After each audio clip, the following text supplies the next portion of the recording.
Between the acting of a dreadful thing and the first motion, all the interim is like a phantasma or a hideous dream. Between the moment when you are waiting to do something you don't want to do and the first motion, the whole time you are waiting to take that action is like a phantasma or a hideous dream, an evil specter, an apparition, a nightmare. The battle, the struggle, the hesitation takes place in that moment. The moment when we must step into the unknown. Treat yourself like you're responsible for helping someone, and that doesn't mean being good to yourself, being nice to yourself, or giving yourself an easy life.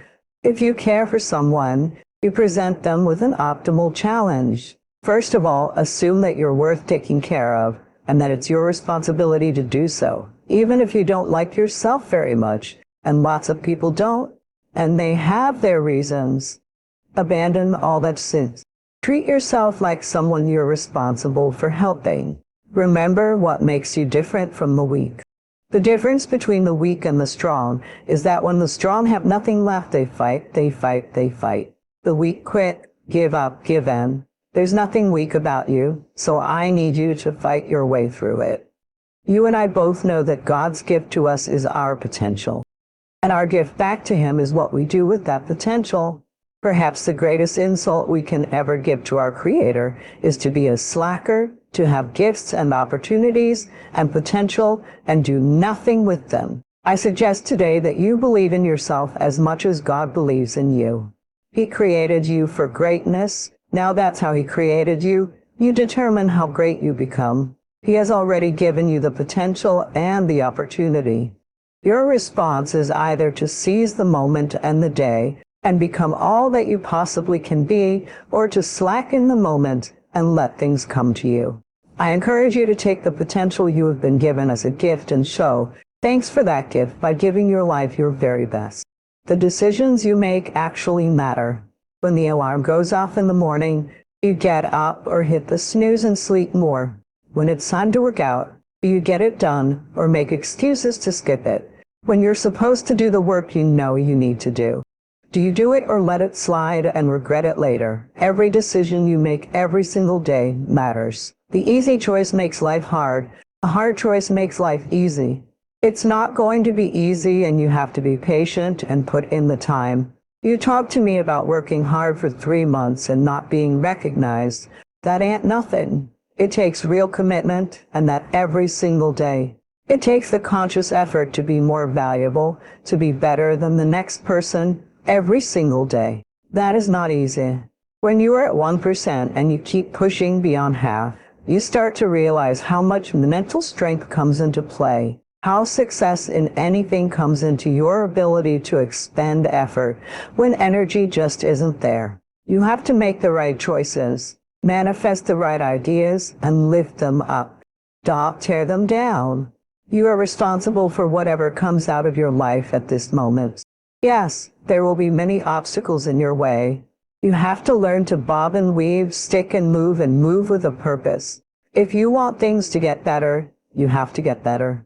If you want things to change, you have to change, but you have to do it deliberately and consciously. You've got to constantly find a way to feed your mind with strategy. Knowledge is not power. Execution trumps knowledge every day of the week. Turn your shoulds into must, because everybody has a list of shoulds, don't they? You want to create results, and those results come when you raise your standards. You've got to turn the shoulds into must. Discomfort is your friend, because discomfort may move you to actually go for the life you deserve. Professionals don't need recognition for their work. Stop walking around thinking you deserve a pat on the back. Whatever it is you've been called to do, it has to become ingrained into the fibers of your being to the point that you couldn't possibly do anything else. And when it becomes who you are, you don't care about recognition. If someone tells you good job, you say, what are you talking of? This is just what I do. I will serve with honor. Honor is the adherence to what is right. I will serve with honor on and off the battlefield of life, meaning at work and at home. I will do what is right. Have honor whether I'm at home here. The ability to control my emotions and actions, regardless of circumstances, sets me apart. Uncompromising integrity is my standard. Integrity is having honor when no one is looking. Here is one powerful way to change and grow. Cultivate your self-reliance. Take responsibility for your own life, for whatever happens to you. Know that you have consciously made the decisions affecting you, and that what is happening now is the direct result of what you did yesterday. Being self-reliant doesn't mean you can't work with or trust others. In fact, it can make you a more valuable teammate, partner, friend, and friends. Self-reliance means counting on yourself, trusting yourself, being responsible to yourself, and trusting your own instincts and conclusions developed from your study of experiences and philosophy. Take the credit due to you, learn from your mistakes, and pass that value on to others. Psychologists give an example of being self-reliant. They say you're responsible for getting caught in the rain. By deciding not to carry an umbrella every day, you make the choice to endure occasional drenching. Translation: by not being prepared, you choose to face some of life's unpleasant circumstances. Rain, failures, economic losses, relationship losses, professional losses, or personal losses. By being prepared, you increase your chances of success and seize opportunities when they come your way. Some people tend to blame others for their mistakes and failures. They'll say, "It's not my fault. The report isn't done because so-and-so didn't do their part." Of course, it's your fault too. It's your responsibility to ensure everyone you delegated work to does their part. You can't control what others do, but it's in your own enlightened self-interest to stay on top of things, especially if they affect your future. Do you think your boss cares that John didn't do his part?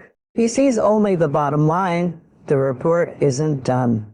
Be responsible for the things that affect you. Ensure you're more responsible by checking in with your team. If John consistently doesn't handle his part, replace him.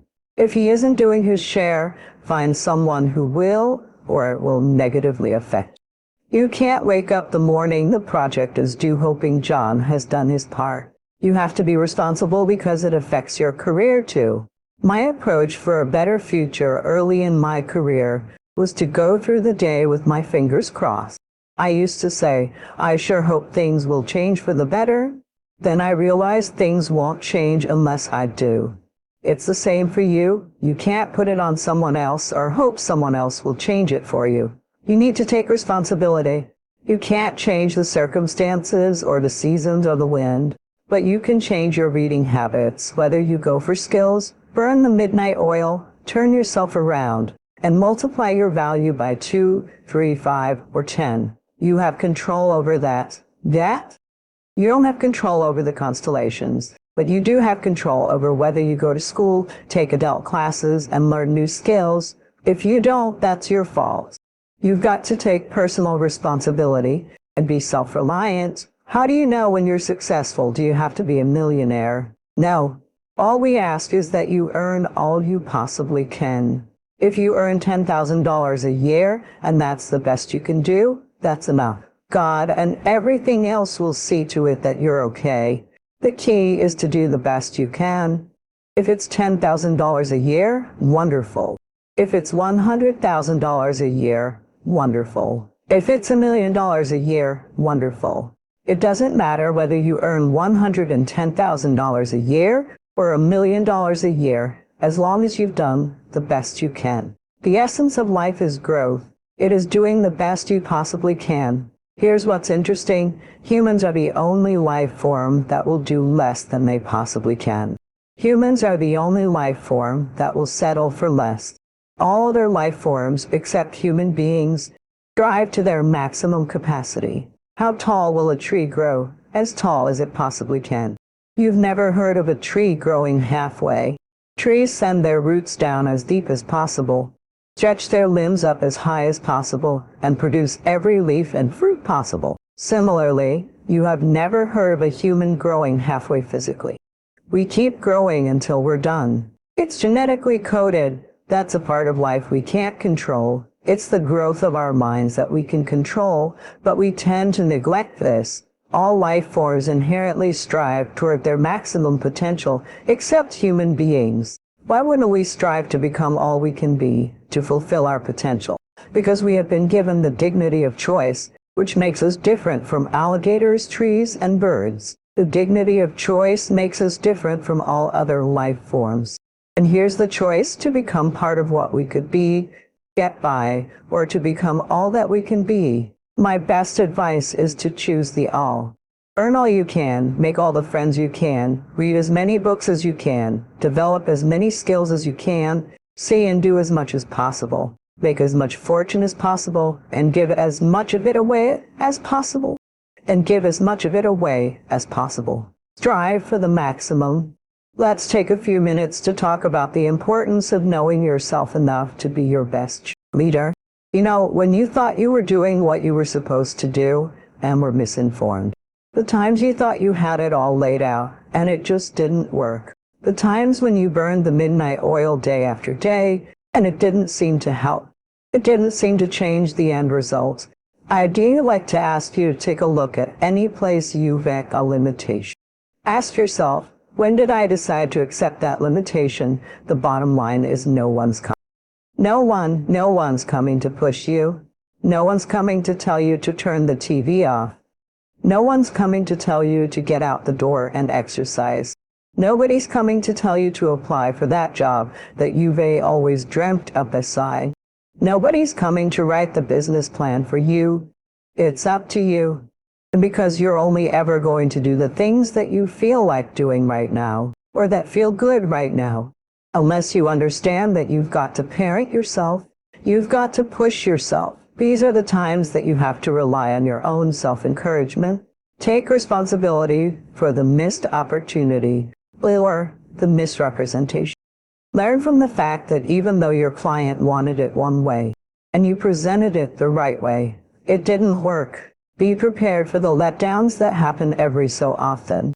Know that this lost opportunity just set you up better for the next one. Realize that you can make the necessary alterations next time. Make the changes that will make the difference. Study your mistakes and learn from them. Don't dwell on the mistakes. Acknowledge them, learn from them, and encourage yourself that you're smarter than your bank account leads you to believe. It all comes down to the inner game, my friends. Changing your life is a change in the inner game. The outside world you can't control, but you have absolute control over this lot. If you learn the dynamics of what shapes you, and identity is one of those simple, clear, fundamental basics, then if you start to shift it, everything else will shift in your life as well. Some people, by the way, have to have more than enough money to do what they want, when they want, where they want, with whomever they want, contribute the way they want. That's their must. They find a way. I know that sounds overly simplistic, but it's true. Remind yourself that you're bound to get better. Don't get down yourself. Don't beat yourself up. It's the next opportunity that matters, not the last. The last one matters only in that you must learn from your mistakes. But the next one gives you the opportunity to show that you have learned from your mistakes. You can do it better next time. You just have to practice. Practice, keep trying. Keep trying until what? Till you've got it down. If you figured out what went wrong last time, then you know how to make it right next. If you figured out what it was in your presentation that didn't work, don't say that next time. If you figured out that the reason you didn't close the deal this time was because you didn't have all the facts and figures in place, have all the facts and figures in place next time. Don't beat yourself up for messing up. Pat yourself on the back for figuring it out. You need to encourage yourself. You need to pump yourself up. You need to be your own cheerleader. Why? Because you can't wait and hope that someone else will come along and cheer you up, make you feel better, or tell you that you'll do better next time. You have to rely on yourself. Everybody wants to succeed so fast because they want to prove something to somebody else.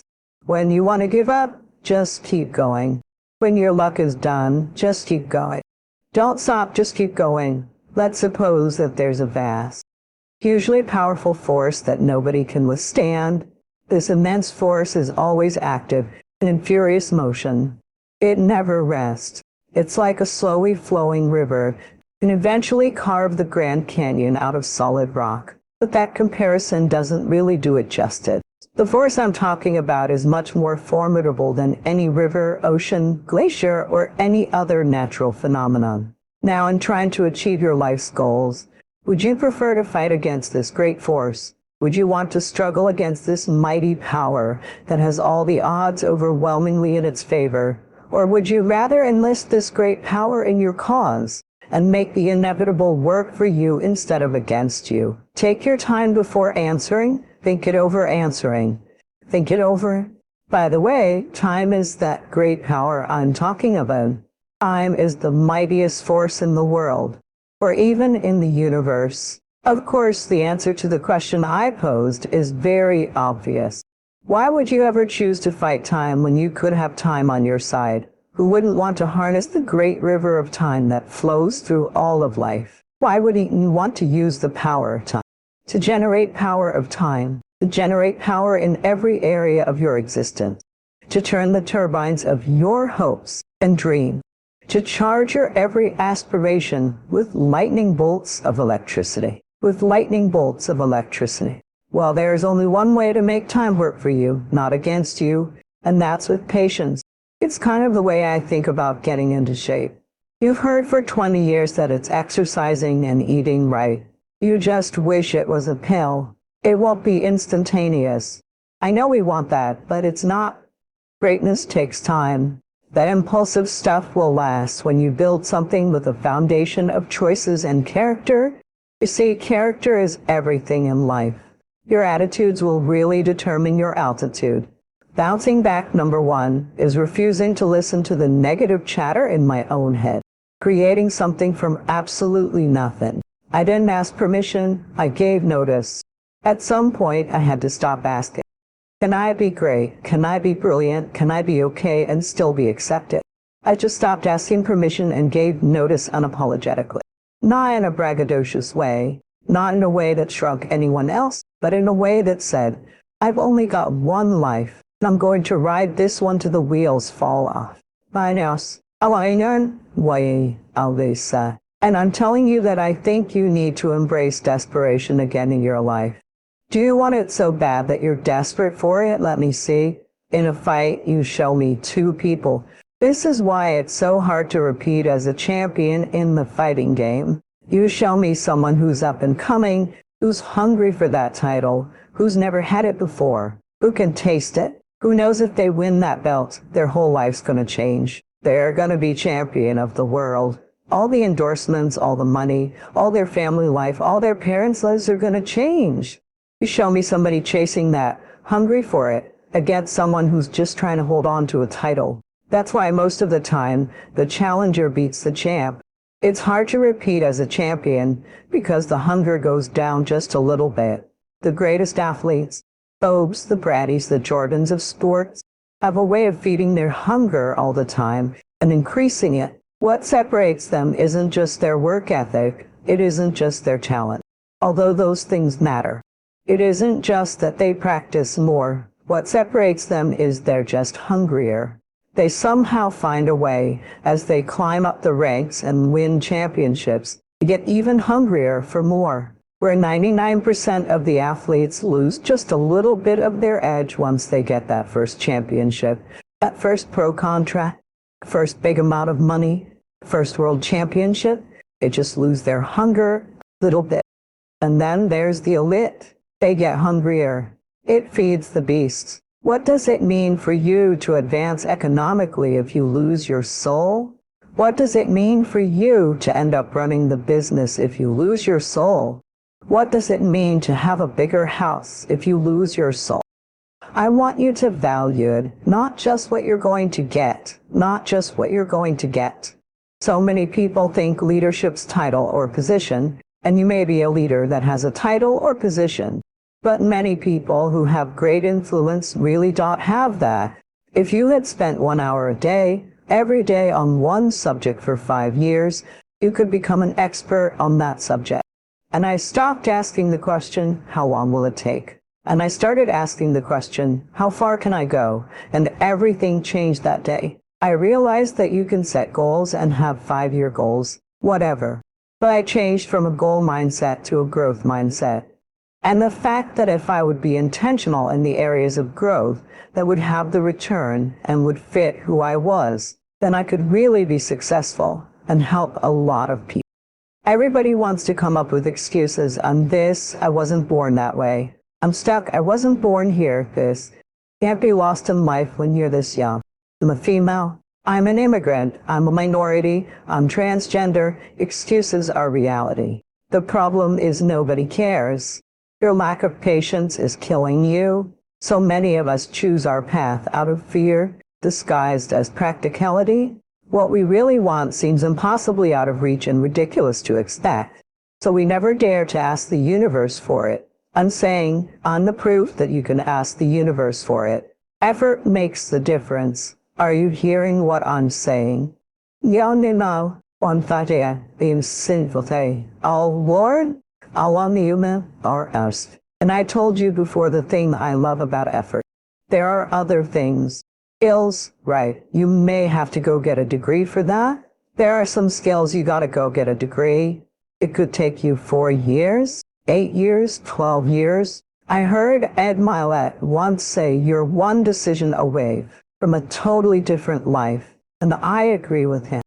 But I want to ask you this. What is that one decision? And the answer is to take complete and total responsibility for everything in your life. You asked for my hustle. I gave you my heart because it came with so much more. It's the ultimate sacrifice. Greatness has a cost. It reschedules your plans for you. It puts your family and friends on hold. It makes you feel misunderstood and will put you in some deep, dark holes. Greatness demands everything from you. Your minds, your body, your spirit, and your soul. So what do you do when you shoot 4 airballs in a playoff game? What do you do? Do you weep? Are you disappointed? Do you let down all of your teammates and fans? Do you ask for sympathy? Do you ask, why me? When they blast the coach for keeping you in the game? Do you blame yourself when they've drawn their own conclusions about how your career is going to end? Do you wish you could go back in time and make a different decision? Would you get off the plane and go straight to Palisades and hide? Get the janitor to open up the gym and lock yourself in there until the sun comes up? You'd go shoot, you'd drill, and you'd relive that moment and change the outcome over and over and over. Most people go so far in life, then they pause. They stop dead in their tracks. Why? Because they take some hits. When you have a goal and dream, think it's not strange that you face the fiery furnaces of this world. You will have tribulations. Things are going to happen to you. Life tries to convince us that we're average. There's nothing special about us. We have too many obstacles. We'll never accomplish our dreams. We've made too many mistakes. We'll never leave our mark. We don't realize who we are. Maybe you have doubt in your life. Maybe you don't know for sure what's going to happen in the future, and it scares you. Maybe you're worried about what people think of you, what people say about you. Just that fear paralyzes you. And I just want to ask you today, do you think you have hope? Somebody said that life is like an onion. You have to peel it one layer at a time, and sometimes you cry. Life's going to happen to you. When you have a dream, you're going to get slapped around, and don't take it personally. Don't ask, why did this have to happen to me? Why not you? Who would you suggest? You want to give us some names, some email addresses, and don't tell everybody. 80% don't care, and 20% are glad it's you.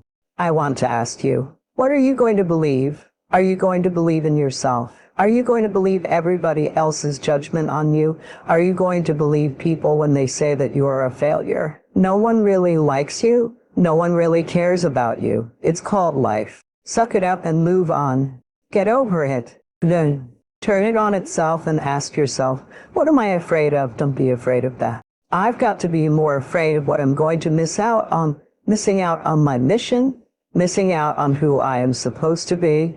In other words, if you're not going to get rid of fear, then use fear. Use fear or it uses you. It's that simple.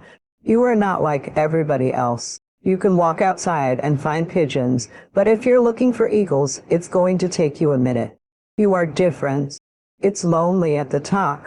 How many of you know it's lonely at the top? It's lonely at the top. But you eat better. And it's not the end until you've given up. Just the fact that you're here should persuade you that you have another chance to get back up. There's still hope. I'm not here today to tell you that I understand your pain. I don't know how it feels to be abused. I don't know how it feels to feel fat and have an eating disorder. I don't know how it feels to have a broken home. I don't know how it feels, but I know how it feels to have a broken heart, and I know how it feels to be alone.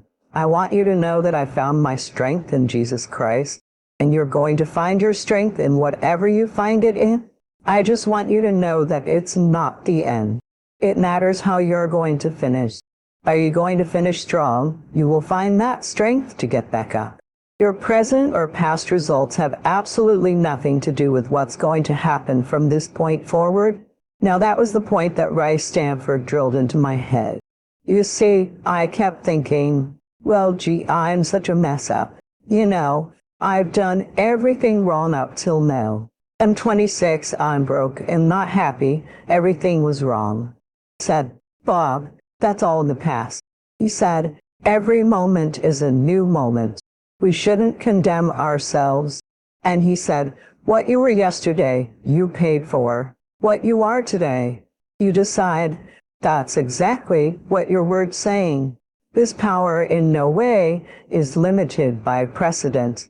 Even in a creative state, we sometimes don't understand that. You know why airplanes right up to today almost have wings on them? Because birds have wings. Birds fly. They have wings. You're going to get a plane to fly. You've got to put wings on it. You? No. We've got planes flying without wings today. You know why? Never did need wings. But you see, the thinking was to a degree limited by precedent.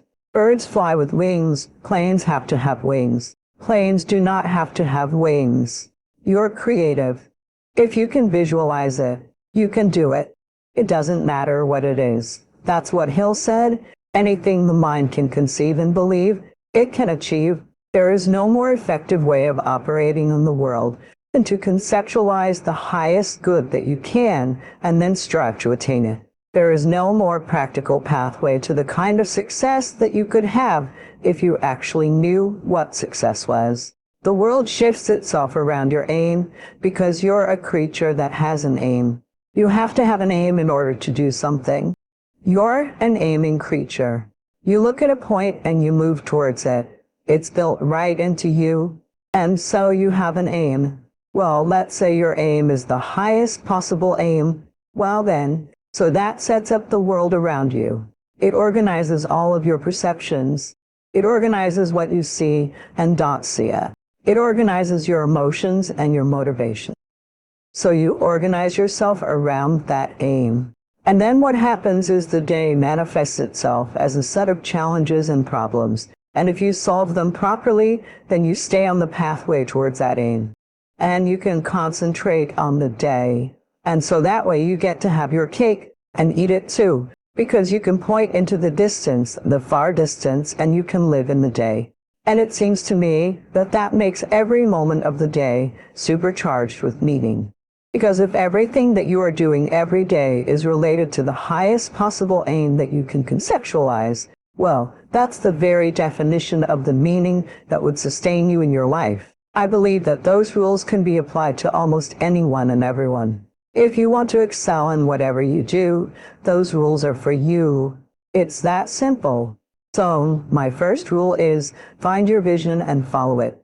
You see, I think it's the most important thing that we have a very clear vision of where we go, a goal. Where do we go? Because you can have the best ship in the world. You can have the best cruise liner.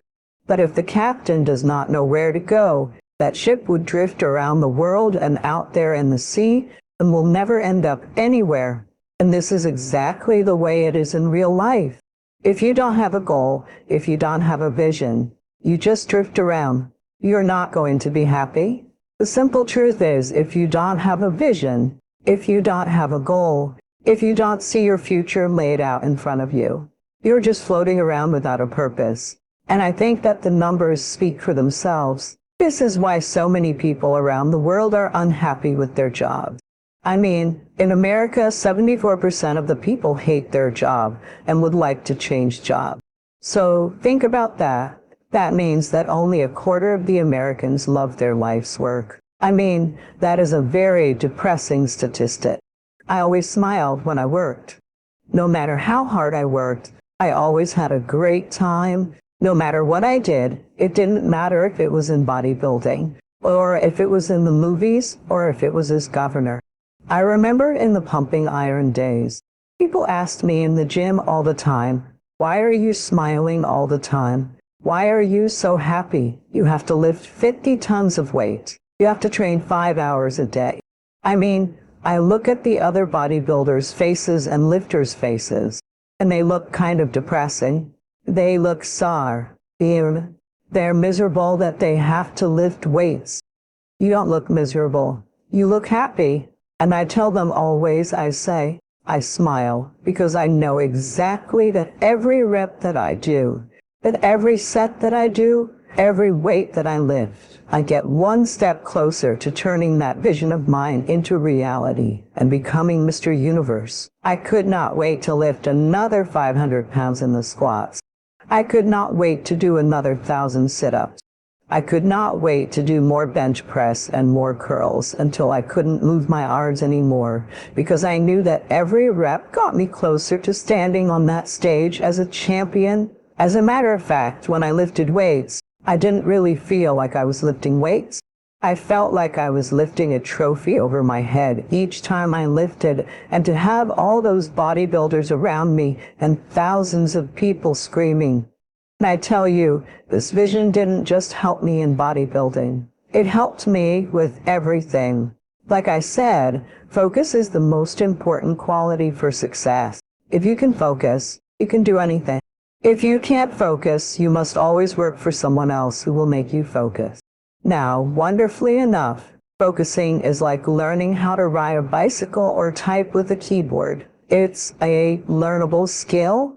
You can learn to focus by practicing focus until it becomes automatic. One of the most valuable exercises you can engage in when setting goals is to ask yourself, what is my limiting step? What is the one factor that determines the speed at which I achieve my goal, or whether I achieve it at all? Throughout my personal development, your ability to identify your limiting step is one of the best demonstrations of your intelligence, and a step toward building self-confidence, and a step toward building self-confidence, and a step toward building self-confidence. Your capacity to eliminate this limiting step is one of the best demonstrations of your overall competence in achieving anything you want. In studying everything that has been written or said about personal development and success, the conclusion I came to was that your level of self-confidence is probably the critical factor in everything you accomplish. When you have enough self-confidence, you will try almost anything. Because success is largely a matter of averages or probabilities, the more things you try, more likely it is that you will achieve greatly. The same is true for you. By setting goals, trying more things, engaging in more activities, and exploring more opportunities, your probabilities of success increase dramatically. The only real limiting step that you might have is your level of self-confidence. When you reach the point at which you believe in yourself absolutely, the barriers that exist in your external world will not stop you. If you want to be a better leader, understand and then practice these three as number 1, inspiration. The job of a leader really is to inspire other people. If you look at Steve Jobs, you look at Elon Musk, you look at Nelson Mandela, you look at Sergey Brin of Google, you look at a Rembrandt or Picasso. These people were incredibly inspired. They were not only incredibly inspired, they were inspirational to other people.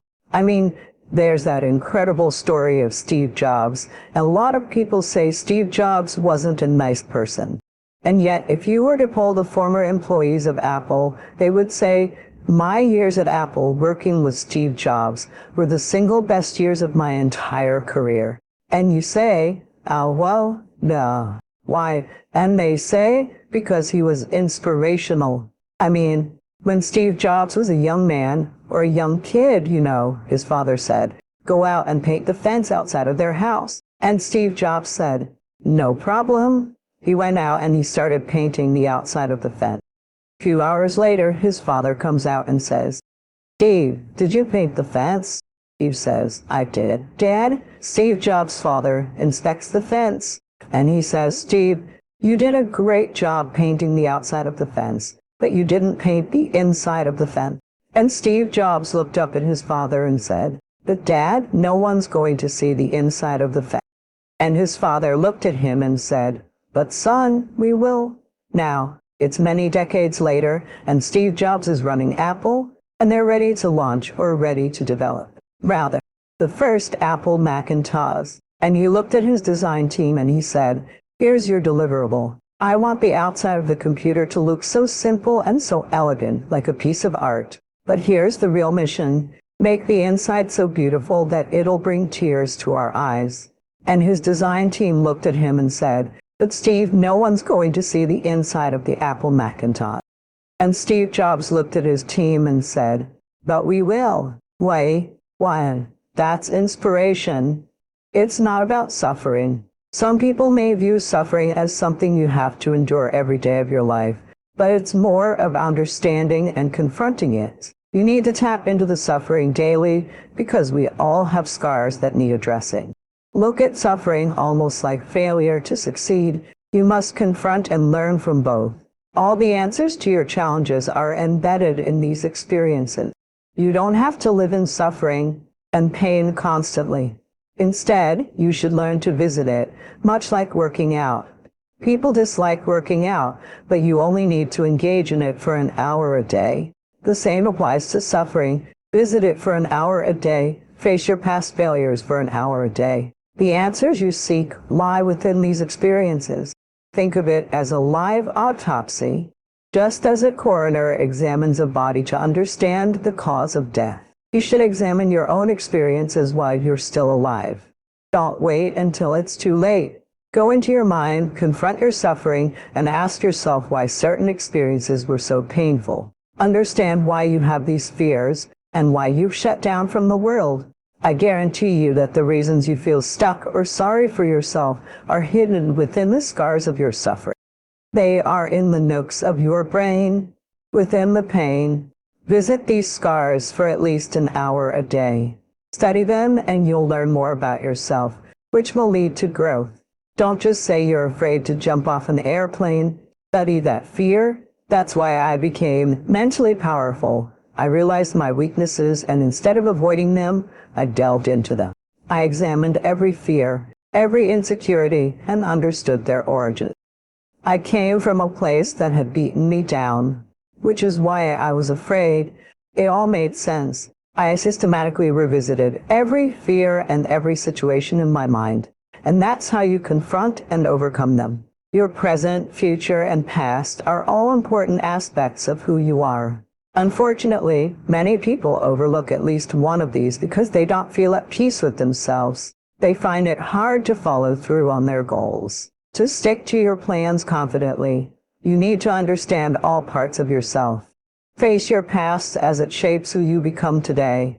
Your past influences your feelings and your brain's responses to stimuli. In your earliest years, you learned that certain actions led to specific responses, which may have been positive or negative. Negative aspects of our past can hinder our progress. Some people romanticize the past, longing for a golden age that no longer exists, which can negatively impact both their future and present. It's crucial to acknowledge your past and accept that it cannot be changed. The past is a part of you, but it doesn't have to disable you. You can harness it to fuel your drive for the future. The power of the past is limited to what you give it, so use it wisely. Recognize and accept the trauma you've experienced, even though it may be difficult. You don't have to forget it or minimize its importance, but you should learn to view it in its entirety and give it the weight it deserves. This is true for both minor and major trauma. Regardless of the extent of your trauma, it's important to learn from it. Analyze your past to see how it has affected you. Once you recognize your trauma, you can explore how it has changed you. Consider what you might have done differently without the trauma and envision how it could influence your future. Your past will impact who you are, but it is not your only influence. Avoid keeping painful reminders that only make you feel worse about yourself. Don't keep old trinkets that bring you down. Forgive, but don't forget if you think it will help. Forgive those who have hurt you to release yourself from guilt and shame. This isn't about erasing the past, but about letting go of the pain and moving forward without bitterness. Remember that what you recall may not be entirely accurate. Memory is often fuzzy. People can forget details or even misremember events. Your memories are influenced by emotions and experiences, so they may be incomplete. Accept that your memories might be flawed and recognize that the past may not hold as much power as it seems. Although you can't change the past, you can make changes to find peace. Your past, no matter how terrible, has aspects you can be grateful for. Find something positive to be thankful for. It could be a small memory that helps you cope with more painful ones. Your past is irrelevant to who you are today. No matter what happened, you aren't defined by past trauma. You are who you present to the world now. You are free to be the person you want to become, although you can't erase your past. With time, self-reflection, and possibly therapy, it is possible not to be tied down by past events. Let go of the past and begin living in the future. After I joined the Air Force, I faced setbacks and realized I was afraid of water. I wanted to become an Air Force special operator, so I worked hard to achieve that. But when I got in the water, I discovered it wasn't enjoyable for me. I went from 175 pounds to 297 pounds in 3 years and found myself at home, overwhelmed by insecurities from my high school years. I felt like a failure, making $1,000 a month spraying for cockroaches. One day, I came home from work and watched a show on the Discovery Channel or History Channel about Navy SEAL Bud, Class 224 going through training. It was all water-based, and they were enduring Hell Week, freezing and quitting left and right. I was sitting at 297 pounds with a chocolate milkshake and a box of mini chocolate donuts, watching these amazing men endure the training. I felt a strong sense of inadequacy and knew I had to overcome my fears. Every day, a haunting voice in my head told me, "You're nothing. You're nothing," and I realized I had to start conquering myself. Personal standards are the guidelines that you use to guide your life. They can serve as a framework, much like your purpose, but they are often shaped by it. Your personal standards should be aligned with your purpose. This alignment encourages you to set standards that help you live according to your purpose. Our society has many standards for how we should interact with each other and live. Often, these standards are codified into laws to ensure accountability. Even when standards aren't written into laws, people will point them out if we behave contrary to societal guidelines. For instance, if an adult engages in bullying, peers will call them out and hold them accountable. However, living up to society's standards is not enough. You need to set your own standards. By doing so, you have the power to shape your life according to your choices. Personal standards are more than just guidelines. They are a powerful motivator. Feeling like you have to do something is more likely to drive you to action than feeling like you should do it. Limiting what we think is important sabotages our progress. Therefore, we need to change how we communicate and set standards to achieve our goals. To create personal standards, focus on the values you want to live by. This will help you set standards for your behavior, relationships, activities, and living environment, ensuring consistency in your actions and decisions. Your personal standards are essentially your personal rules for living. You can establish these standards by focusing on what you need to do to work towards your purpose. For example, if you want to be a better parent, you should be willing to adapt and change to meet your children's needs. Maintain your health and learn new parenting strategies. Always look for habits or behaviors that help you reach your purpose, even if their benefits are indirect. This approach is crucial for making your life as healthy and capable as possible to fulfill your purpose. This is the best way to motivate yourself to continue, even when it seems difficult or impossible.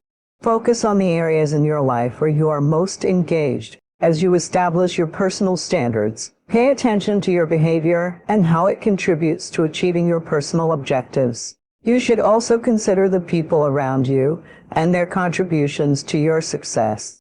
Next, focus on how you allocate your time and how it contributes to your personal success. It is difficult and not ideal to create a rigid guideline around your personal standards, as it can make you feel constrained and lead to resentment.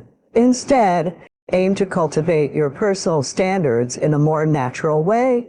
The best approach is to integrate and maintain your personal standards as you go about your daily life. While writing down your personal standards can serve as a reminder or inspiration, nurturing and maintaining them organically will yield a higher emotional return and help you keep them in mind.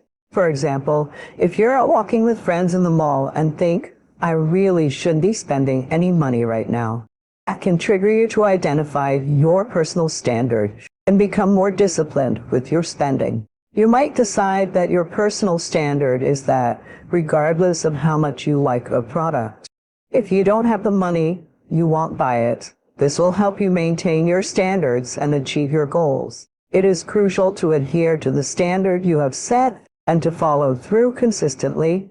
Hold yourself accountable by being constantly aware of your standards and how they relate to your goals. Ensure you are accountable for failing to meet your standards, which will help you stay focused on why you set them.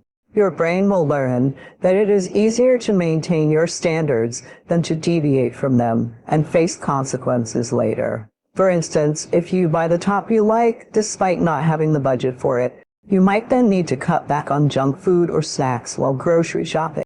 Limiting snacks and chips will provide a clear and unpleasant consequence for going against your standards, making it easier for your brain to recognize the importance of following them. If you fail to adhere to your standards, you will face the consequences. The easy route never pays well. The only route in life that pays well is the hard route.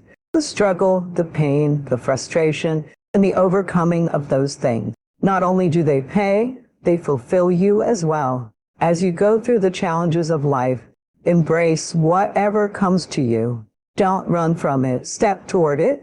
Don't try to duck it like most people do. Most people want it easy. Easy come, easy go. But when you face what you're going to deal with and handle the difficulties of it, making those hard decisions right now that you don't want to make, learning those things that you don't like to do but know you need to, this is one of the hoops you have to jump through. I'm saying to you, whatever you have to do it. Because if you don't, life is going to whoop you until you surrender. It's hard. Then do it hard. When things go wrong, they always seem to happen at once, compounding on top of each other. It's pretty easy sometimes to feel beaten when you're faced with all those issues and problems hitting you at the same time. But let me tell you, that doesn't mean give up. In fact, it means the opposite. It means it's time for you to fight harder, to dig in. It's time for you to go on the warpath. I want to reassure you that you can do it. I want to reassure you that you can make the decision. I want to reassure you that no matter what the night, the storm, or the difficulty, there isn't anybody here that can't figure it out. Find some things to do, step at a time. Yes, minute at a time. Yes, day at a time. Yes, week at a time. Yes. But there isn't anything you can't walk away from. There isn't any challenge you can't overcome. I want you to have that kind of belief in yourself. The first thing I believe you have to do to turn yourself around is really take control of your mind, or specifically, feed and strengthen the mind. The mind is an interesting place, isn't it? Fear can take us over. Uncertainty kind of unleashes all these thoughts that make us start to believe very often that things will always be bad, that we'll never be able to turn it around, or that we don't have the capability. It's just the nature of those inner voices that everybody feels at times. Now, maybe you're not feeling it right now, but I'm sure there are times that you have.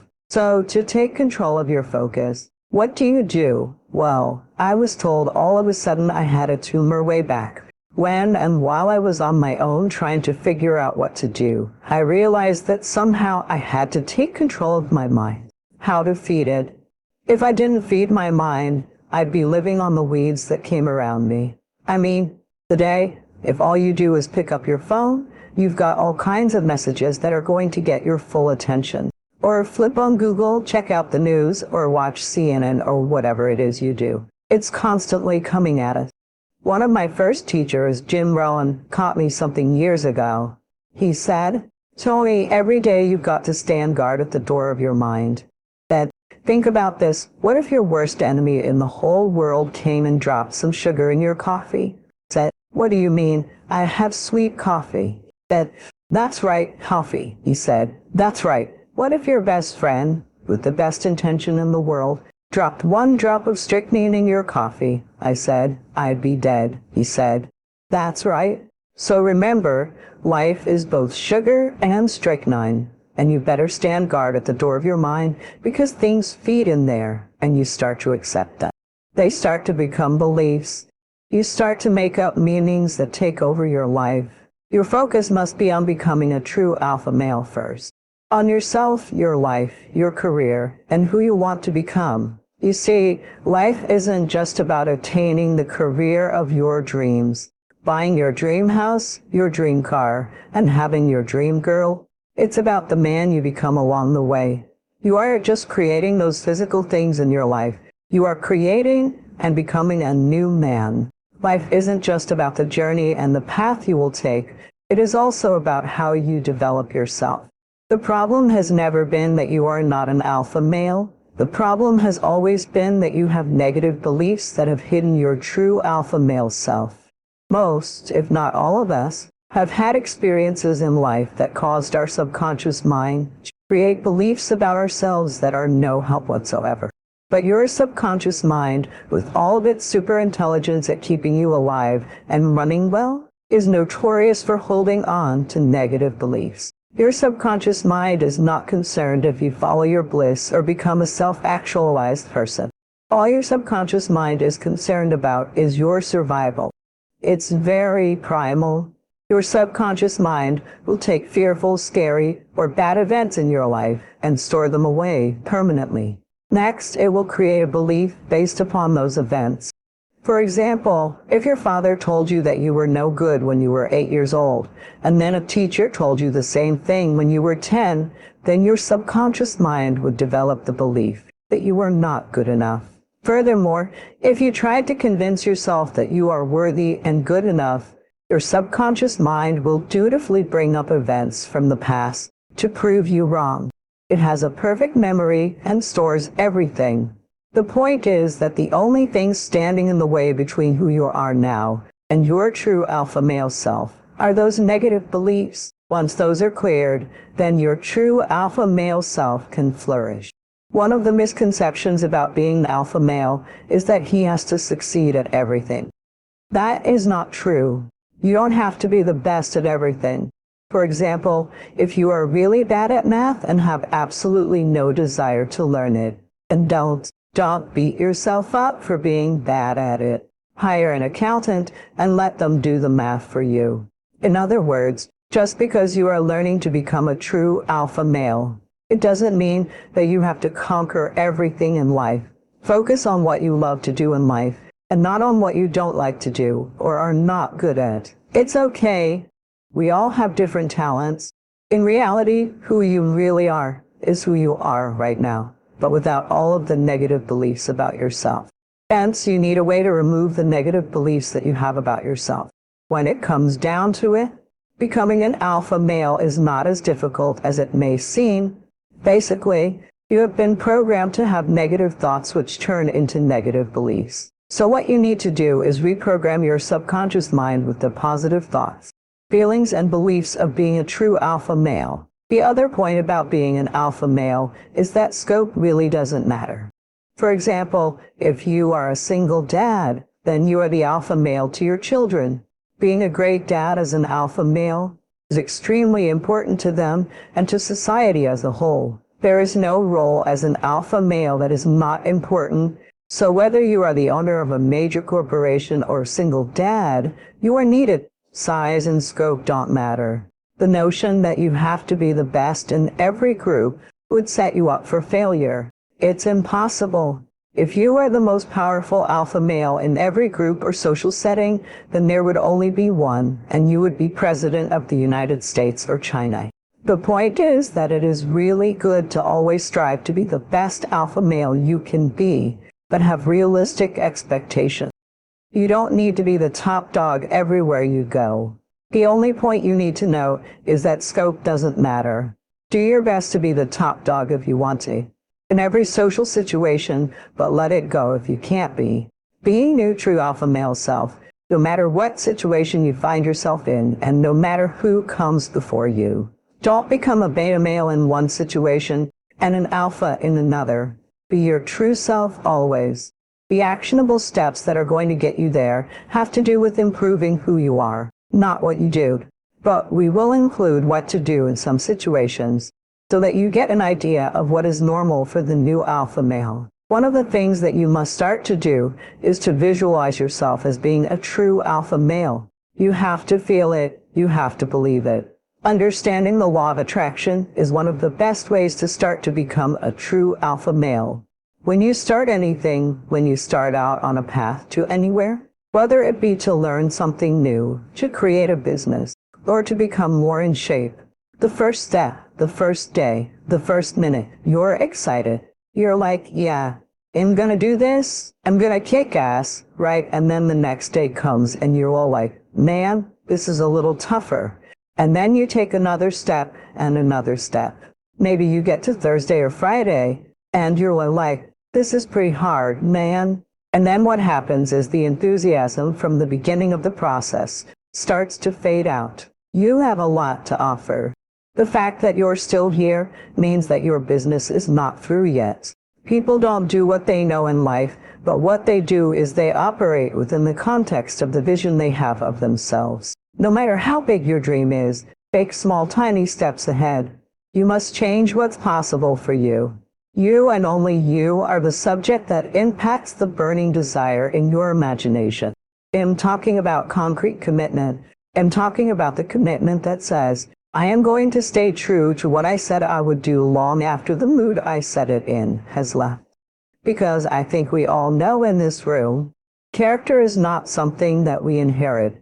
Character is something we have to wake up every single day. We gotta fight and we gotta build it. Never, ever, ever give up. You can't let them get you down. You can't let the critics and the naysayers get in the way of your dreams. So you've got to ask yourself, what's your why? What motivates you? What pushes you? What drives you? And if that thing is eternal, if nobody has to call you, if nobody has to surprise you, if nobody has to reward you, if you are self-motivated and self-regulated, you can have it. You can be it. You can do it. It's necessary you take responsibility for it, that you make it happen, that you don't give up, that you don't take any objection, disappointment, or defeats personally, that you keep on keeping on, that you don't decide that you can't make it because you can't see the light at the end of the tunnel. You cannot give up because it ain't what you see. You cannot give up.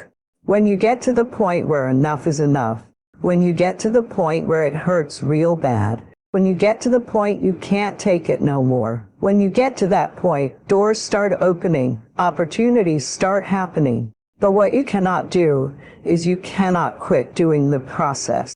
The earlier you get in the game and get on track, the better life you're gonna have. It's you. You gotta make that happen. The first step, before anybody else in the world believes it, is you have to believe it. There's no reason to have a plan B, because it distracts from plan A. I want to represent an idea. I want to represent possibilities. I want to represent the idea that you really can make what you want. One of my favorite books is The Alchemist by Paulo Coelho, and I just believe that I can create whatever I want to create. Pain is not your enemy. Pain is your servant. Pain is telling you that there's a problem here and you need to get it fixed. You need to drag it out of the dark, and you need to deal with this. And you have to decide, enough is enough. It's time for a new direction. It's time to say, that's it. Turn to somebody and say, that's it. Passivity is a spirit, and it'll kill you. It'll kill your relationships. It'll kill your home. It'll kill your marriage. If we just sit back and do nothing, it'll kill you. There's a redemptive power that making the choice have. Rather than feeling like you're at effect to all the things that are happening, make a choice. Decide what it's going to be, who you're going to be, how you're going to do it. Just decide. And then from that point, the universe is going to get out of your way. Most people dabble in a million things. They master nothing, and they wonder why they're unfulfilled. In people's lives, there's maybe a half dozen, 7, 8 categories that really matter most. People, they major in minor things. They focus on stuff that doesn't matter. They know more about the celebrity going in and out of rehab than they do about their own personal development. So if I have no other message to offer your viewers, let me give it to them right now. I'll tell you what I believe. I believe our lives are controlled by one force. Your brain is divided into 2 halves. Each half of your brain has millions of factory workers. On each side, at the forefront of each one of those factories, is a form of positive and a form of negative. You're the boss of the factory. You wake up in the morning and you say, man, I don't feel myself today. Forming negative hears that and says, hey, the boss just woke up and said he's having a bad day today. Let's get to work. And your day starts tumbling into what you ordered. You could wake up in the morning and say, you know what, today is going to be a great day. Thank you, Lord, for waking me up this morning. Forming positive turns around and says, Steve's having a great day today. Has expecting some wonderful things to happen. Let's get it going. And they start manufacturing thought once. You have got to change the way you think. It is the whole determining factor of where you go in life. This is the truth. So many of us say that we want to change, but many of us are unwilling to pay the price to change. And really, all change comes from not focusing on what you can't control. It comes from focusing on what you can control. All change has a price tag attached to it. Today, each and every one of us has to count the cost. Do we actually want to change? Are we willing to pay the price for change? Well, winter comes after fall. Night comes after day. Difficulty follows opportunity. Recession always comes after expansion. It's been the rhythm of life for the last 6,000 years of recorded history. So the winters are going to come, the winter of sickness, the winter of disappointment, the winter of devastation, social winters, economic winters, personal winters, when your heart is smashed into 1,000 pieces and the nights are unusually long. It's simply called wintertime, but the winters are inevitable. So it has been for the last 6,500 years of recorded history. You say, well, Mr. Rohn, what can I do about the winters of life? The most important decision you can make, above any on the face of the earth, is deciding that no matter what happens in your life, no matter what happens, you're going to live in a beautiful state. Life is short. We don't know how short it's going to be, but if you only had a week to live, I bet you wouldn't allow yourself to suffer over a little crap that makes you crazy normally. I think you would probably spend time with those you love. You would do what you love. You'd take on a sunset, you'd smell the air. You would take in everything in those final moments that you possibly could. So my thing is, why wait? Why wait? Why not just decide? And if I start to suffer, I know the solution, because suffering is me obsessing about me. I might say it's not me. I'm worried about my kids because they're not doing well. No, you're worried that you haven't done enough for your kids. It's about you still, right? Yes. You know you're worried about what was done, or what you should have done, or what shouldn't have been done. And you can end that in an instant by becoming aware of it and saying, I have made the most important decision of all. I'm going to live in a beautiful state. You know, there are many influences on this. One is the influence of the past. Some people are always pulled back by the past. Some people are always pulled aside by distraction. But here's what's powerful. If you have a list of high purpose in your life, it pulls you toward the future. And the more powerful the purpose is, the stronger it pulls. And here's the other great advantage. If you have purpose for the future, it pulls you through all kinds of challenges and all kinds of difficulty. If you don't have these strong purposes for the future, it's easy to get swallowed by a bad day. It's easy to be almost annihilated by a poor month. And it's easy sometimes to almost disappear beneath the waves of a year that goes backwards if you don't have something to pull you beyond that year. So if you want something to pull you through all kinds of challenges, all kinds of difficulties, and things that come at you, you got to have something out there beyond today, beyond next week, beyond next month, beyond this year. Pulls you into the future. And the clearer it is, the stronger it pulls. The bolder, the more dynamic it is, the more it affects your life, your spirit, your heart, your soul. It also creates imagination. It gets your mind working on how to achieve that purpose.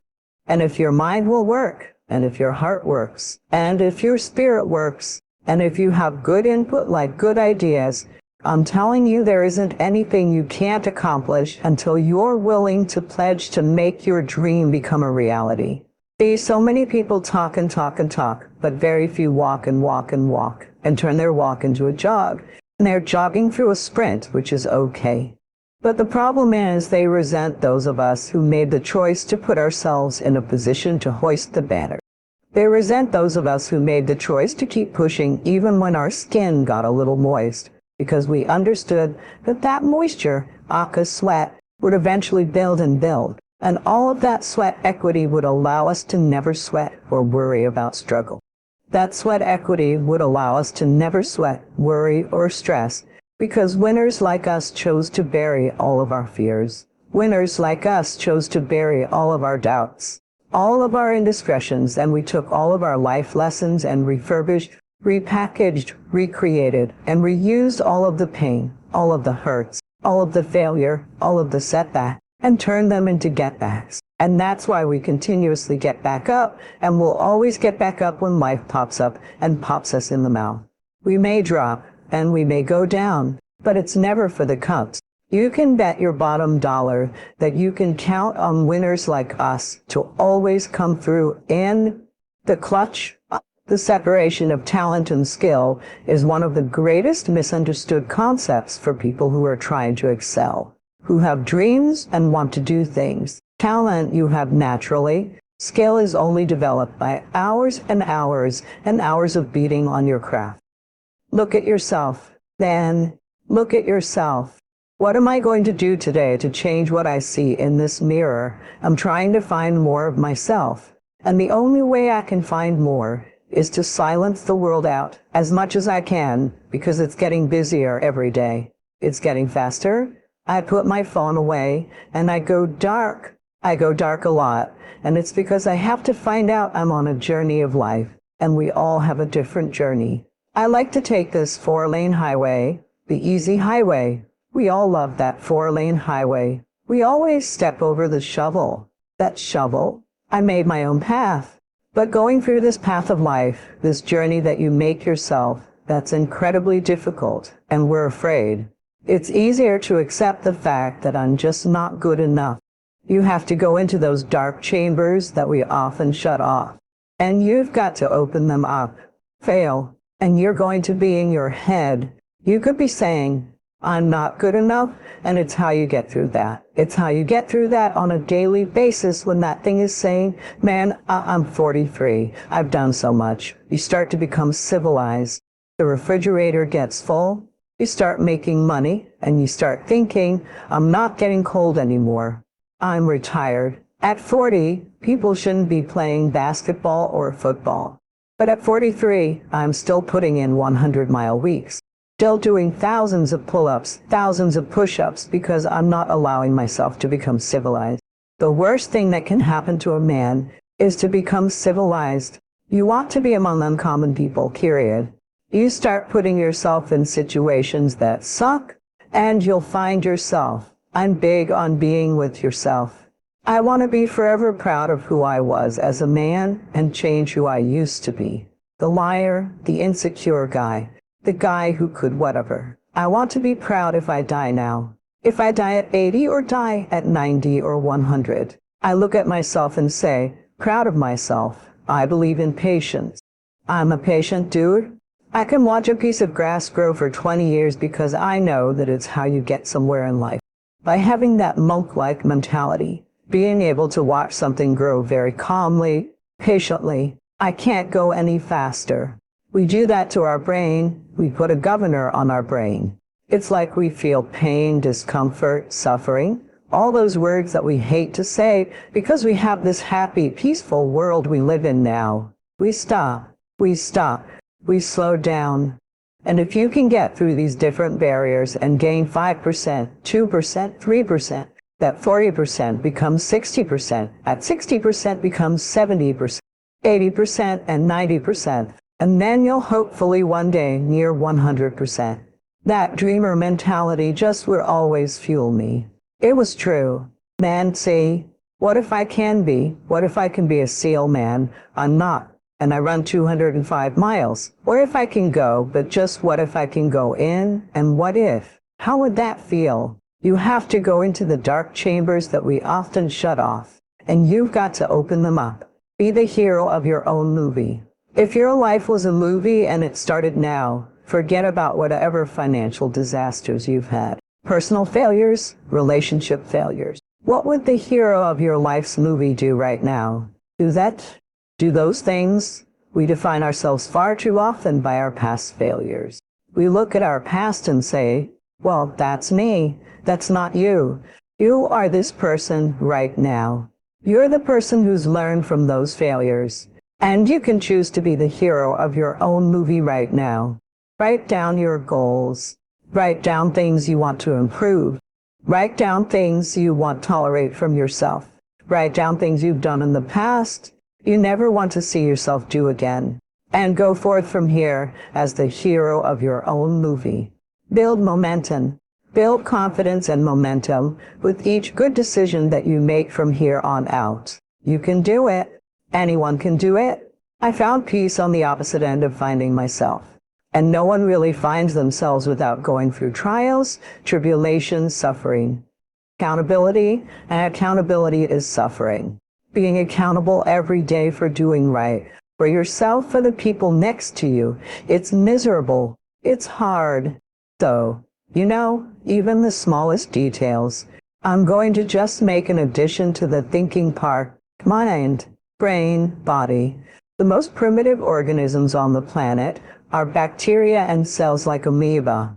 An amoeba has all of the functions that you have. An amoeba has respiration, digestion, nervous system, reproduction system, and an amoeba even has an immune system. So single cells are like miniature people. In the world of an amoeba, the amoeba has to live in the world. It has to read what's going on. Is this a good place to go? Is there food here? Or is there something scary? So the amoeba doesn't bounce. It moves in the direction to give life. So it has to read the environment and adjust. The biology cells created us. We were made by the intelligence of cells. Every one of us is made out of about 50 trillion cells. A human body is a community of cells. The community of cells creates the nervous system. The nervous system is to read the big environment and then send the signals to the cells and tell them what to do. So the reality is your cells do not see the real environment we're living in. They see your interpretation, your thought about that environment. Is this a safe environment? Then 50 trillion cells say, good, I'm very happy. Am in a very safe environment. But if you have a picture of fear, then you're sending a signal to the cells to get ready for protection and get ready for fight or flight. So the function of the mind, brain, and body, on another level than what Seach has just said, is how do I coordinate the community of myself? Should my cells be helped? Should they be afraid? Should they be afraid? Should they be in love? Why? Because their expression is our expression. So if I send them messages of fear and concern, then they are inside getting very nervous about what to do. Fear and love are opposite behaviors in a cell. Love opens, takes in the love and brings it in and grows. Love is a nutrient. Fear shuts down, closes off, gets into protection. And I say, well, you can't be in love and fear at the same time because love is open and fear is closed. So our mind, brain, and body relationship, in addition to all the wonderful spiritual aspects that Savaji is talking of, as a mechanical role. What should my cells be doing? They cannot see what's going on, but they're going to have to move the community from here to there, and so they need to organize their behavior to make my behavior. So all of a sudden, your thoughts are not just contained in your head, your thoughts are changed by the brain into information that then goes to 50 trillion cells and tells them what's going on.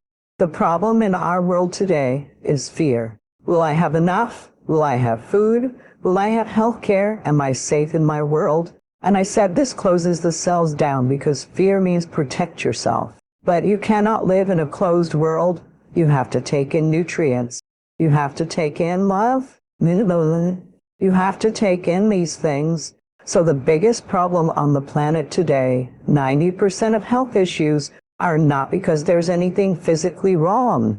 It's because the signals that we are sending to the cells are not supporting growth, happiness, and health. And all of a sudden it says, oh my goodness. Then the mind and the brain are profoundly important because they determine everything below your head. What's going to happen when you live in the world of watching the news, being on the internet, reading the paper, and everyone wants to tell you, be afraid, be afraid, be afraid. That is what has caused the healthcare crisis on this planet.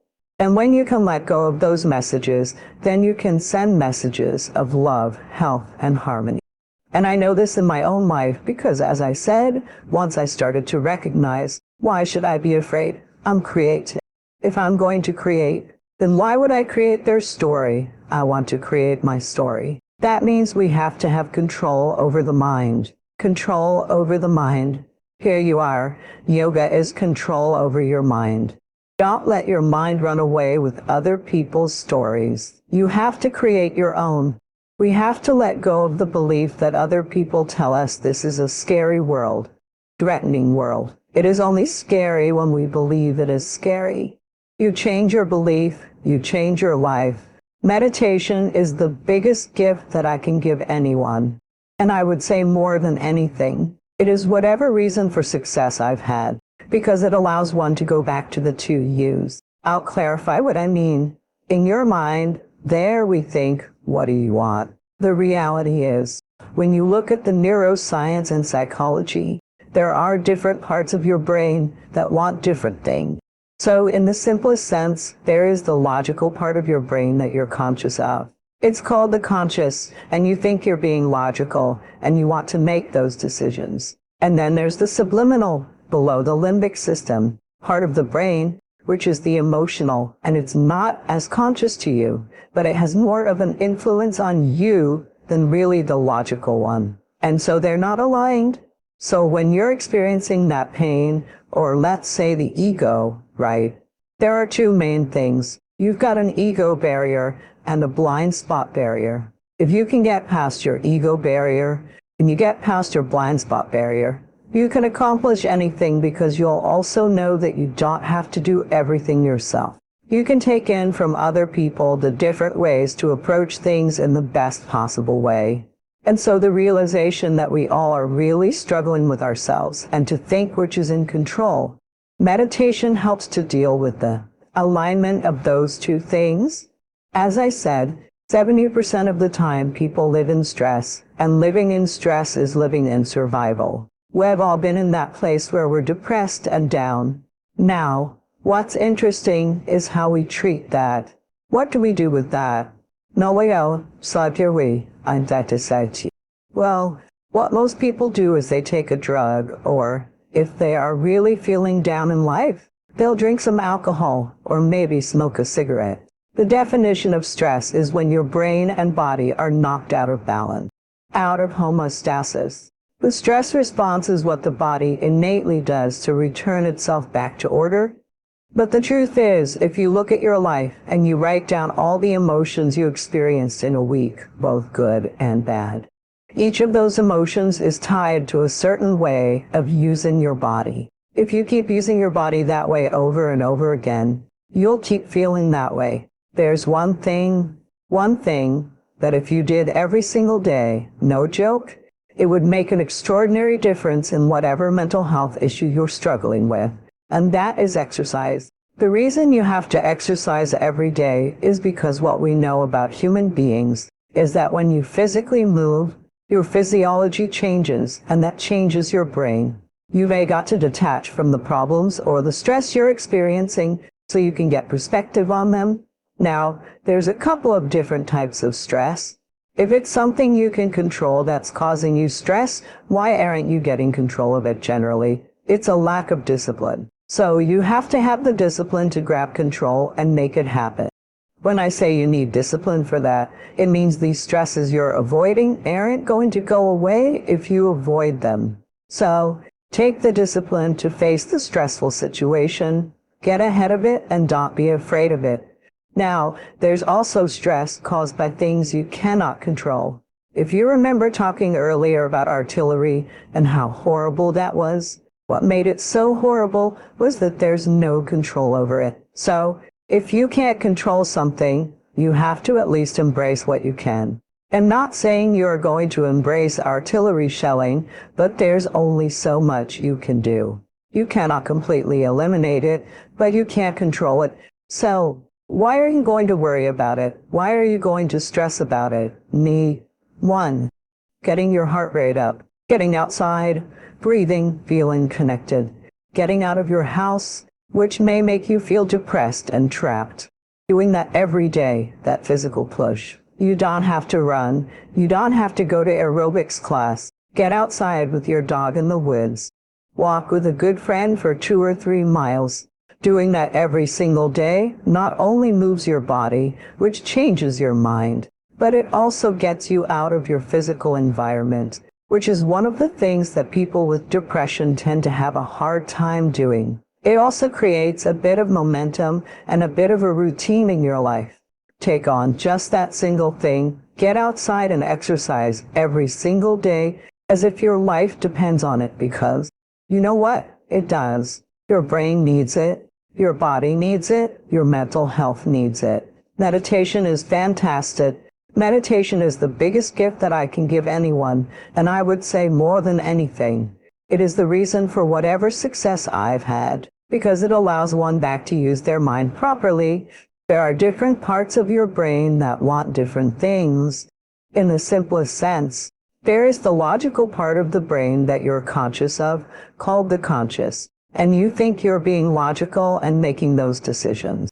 Then there's the subliminal, the limbic system part of the brain, which is emotional and not as conscious to you, but has more influence on you than the logical one. They're not aligned. When you're experiencing pain or, let's say, ego, there are 2 main things, an ego barrier and a blind spot barrier. If you can get past your ego barrier and your blind spot barrier, you can accomplish anything. You don't have to do everything yourself. You can learn from others and approach things in the best possible way. Realize that we are all struggling with ourselves. Meditation helps to align the logical and subliminal parts of your mind. Intuition, imagination, and the things we love come from the subliminal. When they come up, you can look at them with your logical mind and align them. Ang aerofonses e masaksail, posita, andas, eingeset, sacre, et potesisiconta. This alignment between the subliminal and the logical, and with other people, allows for better decision-making. Don't be overly opinionated, because just because you have an opinion doesn't mean it's true. As I said, 70% of the time people live in stress, and living in stress is living in survival. The definition of stress is when your brain and body are knocked out of balance, out of homeostasis. The stress response is what the body innately does to return itself to order. If you turn on the stress response and can't turn it off, you're headed for disease, because no organism in nature can live in emergency mode for an extended period of time. It's a scientific fact that the hormones of stress downregulate genes and create disease long term. Because of the size of the neocortex, we can turn on the stress response just by thought alone. As we think about our problems and turn on those chemicals, our thoughts could make us sick. So, if it's possible that our thoughts could make us sick, is it possible that our thoughts could make us well? The answer is absolutely yes. So then, what are the emotions that are connected to survival? Let's name them: anger, aggression, hostility, hatred, competition, fear, anxiety, worry, pain, suffering, guilt, shame, unworthiness, envy, jealousy. Those are all created by the hormones of stress, and psychology calls them normal human states of consciousness. I call those altered states of consciousness. We tend to remember those traumatic events more because in survival, you better be ready if it happens again. When the survival gene is switched on, you could have 10 really great things happen in your day, and just one bad thing happens, and you cannot take your attention off that bad thing because the survival gene is switched on. Many years ago, after the DNA helix was discovered by Watson and Crick, they said the blueprints of life, and that all diseases are created from genes. It turns out less than 5%, more like 1% of people on the planet are born with a genetic condition like type 1 diabetes, Tay-Sachs disease, or sickle cell anemia. The other 95 to 99% are created by lifestyle and choices.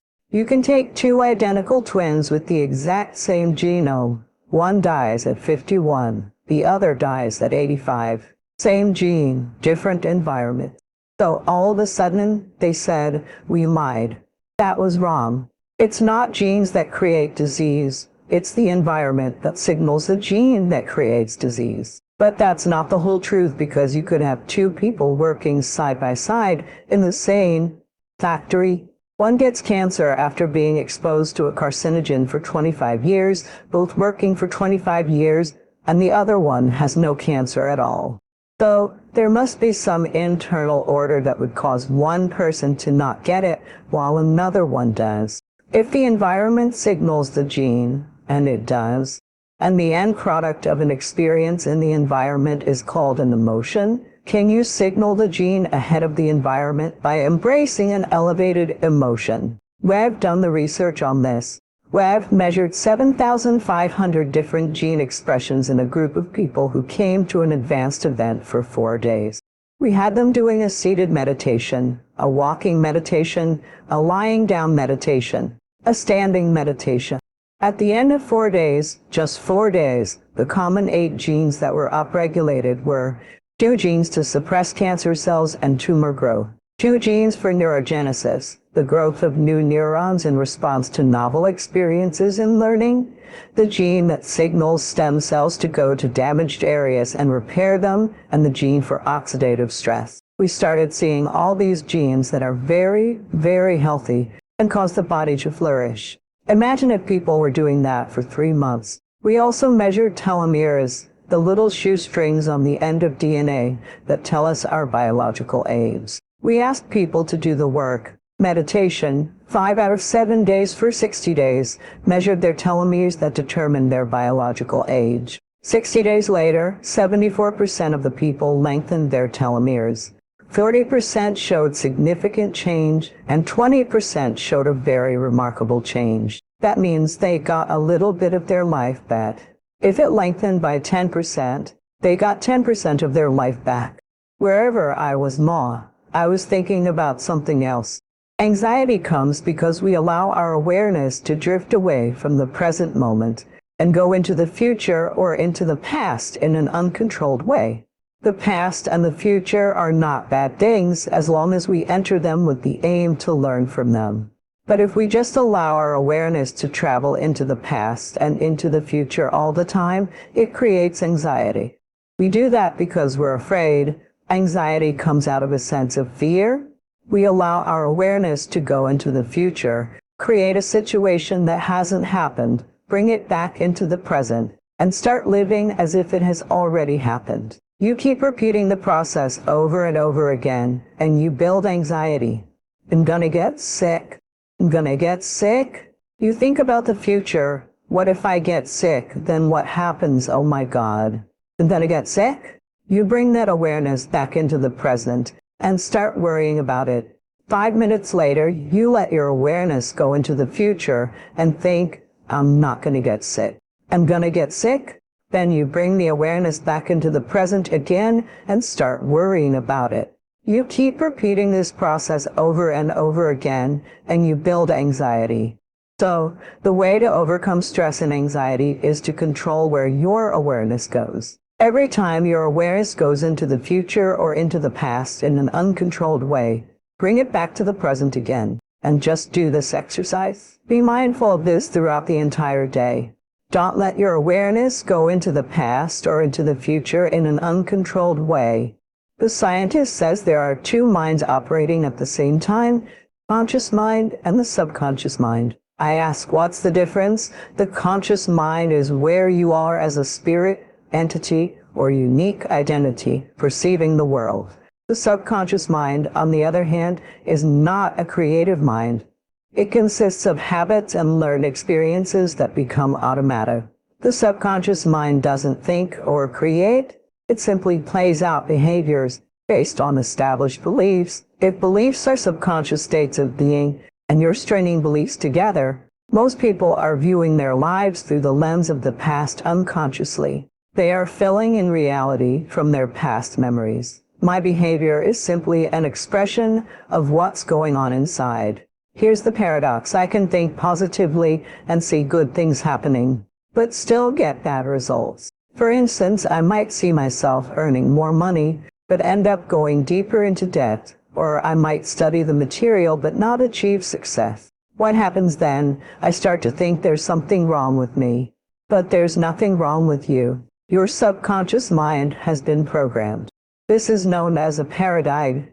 Your concept of yourself is everything you believe to be true about yourself and what's possible for you and others. It often means changing most of that because you've been raised to be ordinary, to believe in your limits and how far you can go. This has been imposed upon you by well-meaning parents, grandparents, culture, religion, business, and education. The systems you've been immersed in have told you, get here, this is not for you. If you want something you haven't got, you have to create space for it. In your own mind, you must let go of something. So, what should we let go of? We need to release the image we've got of ourselves for the one we want to build. There are both negative and positive aspects to this. The negative aspect is that if you keep obsessing about negative things, your mind will be automatically conditioned to bring them up more and more often, without your control.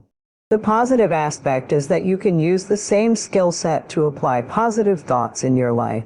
By focusing on positive thinking, positive questions, and positive approaches, and giving them importance and duration over time, they get sealed in the brain. Then the brain starts to automatically think positively. If you want something to show up in your life, like becoming the kind of person you'd like to be, manifesting something new and powerful, you must first be able to imagine it.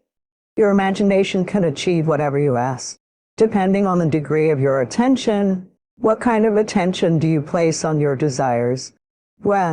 If you interview successful people and ask them regularly what they think about, you'll find they are always thinking constructive, positive, creative thoughts that help them be more successful. On the other hand, if you interview people who aren't doing much with their lives and ask them what they think of, they are often thinking negative, hurtful, destructive, angry, or worried thoughts. The more they think about these negatives, the more they draw them into their lives. Be careful, your mind is very powerful. The opposite of self-confidence is where we limit ourselves, where we doubt ourselves, our knowledge, our skills, or our own abilities. The opposite of confidence might not just be doubt, but also fear. This fear can show up as shyness, turning down opportunities, avoiding risks, or being afraid of making mistakes. If we lack confidence, we won't take on challenges and learn from them.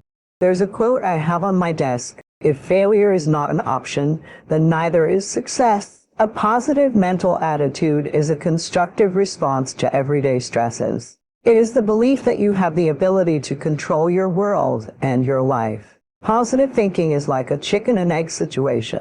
If you're successful, you're positive. If you're positive, you're successful. It doesn't matter which comes first. What we know is that positive thinkers accomplish far more than those with negative attitudes. Positive thinking equates to mental health, while negative thinking equates to mental illness. At the very top of the mental health spectrum are the happiest people with high self-esteem who are positive and outgoing. At the very bottom are the most negative and pessimistic people who often need drugs and hospitalization. Your job is to develop a positive mental attitude, to become thoroughly positive and constructive towards yourself, your possibilities, the world around you, and the people in your life. When you marry a clear intention for your future with an elevated emotion, greater than the shock or betrayal of the past, the stronger the emotion, the more you pay attention to your imagination. This helps condition your brain and body for the future. The environment no longer dictates your feelings. Instead, you signal your genes with the emotion of your future. You're creating wealth or health by changing yourself and embodying it. So whatever impact, success, reaching goals, or growth you achieve, it's about how well you harness your physiological and psychological processes. It's whether your body and mind work for you or against you. This is a big difference. Evidence shows that pleasant experiences yield the best results. Joy should come first, then growth. If you are joyful constantly and have no fear of suffering because you understand that all human experience comes from within, you can create the kind of experience you want. Growth can then be unbridled. If you fear falling or suffering, you won't reach great heights. First of all, people often assume that anger happens to them. But as I mentioned earlier, perhaps not clearly enough, you are creating anger and misery from within yourself. Human experience, whether it's love, hate, anger, misery, or joy, happens from within us. The simple question is, should what happens within you happen your way or someone else's way? The world will never happen 100% your way because there are many stakeholders. Some things will happen your way, some others' way, and that's fine. However, what happens within you must happen your way. If what happens within you does not happen your way, this is the worst form of slavery. If someone decides what happens within you, it is a form of slavery. The worst kind is when someone else decides whether you are happy or unhappy. This is the liberation that humanity needs to work toward. Inner engineering is not a mechanical process. Engineering means that something is well engineered if it works the way you want. If this doesn't work the way you want, why expect other things to work the way you want? Why doubt this? When you live accidentally, anxiety is normal. Once, the late Dr. Maxwell Maltz, whom we called Uncle Max, visited my office for a chat and lunch. We discussed his favorite subject, how a person can come to grips with themselves, develop a healthy self-image, find freedom in the world. He outlined 4 important steps to form new habits and build a healthy self-image. Here are his 4 points. My fix. Forgive others with no strings attached. Clean the slate by forgiving every person against whom you might hold a grudge. This is for your own peace of mind. Holding on to hatred harms yourself, not others, and can lead to serious illness. Forgive yourself, see yourself with kind eyes. Forget all the mistakes, pain, and embarrassments from the past. Practice self-forgiveness by looking in the mirror and letting go of past grievances. It's not easy to forgive ourselves, but blame is destructive. Be kind to yourself. See yourself at your best. Start the day with confidence, not frustration. It's better to begin the day in a confident mood, even if bad days occur. Choose confidence if possible. Keep up with yourself. Don't worry about what others are doing or have done. Keep your own pace, which may be faster or slower than others. Don't feel guilty about advancing past your contemporaries. The person who holds themselves back to fit in with others is foolish. Live the life you want to live. Earn what you want and do what you want. We become what we think about most of the time, and that's the strangest secret. This is why thinking is so vital and why goals are important. We become what we imagine. Those who set goals achieve them. The trouble isn't in achieving goals, but in establishing them. We must love, help, and serve our goals, but never lose our individuality by becoming submerged in purposelessness. If we want to emulate someone, be selective in whose steps we follow. Remember, imagination is everything, and we can become what we imagine. If you find yourself down sometimes, recall Dean Briggs' quote, "Do your work, not just your work and no more, but a little more for the lavishing sake." That little more is worth all the rest.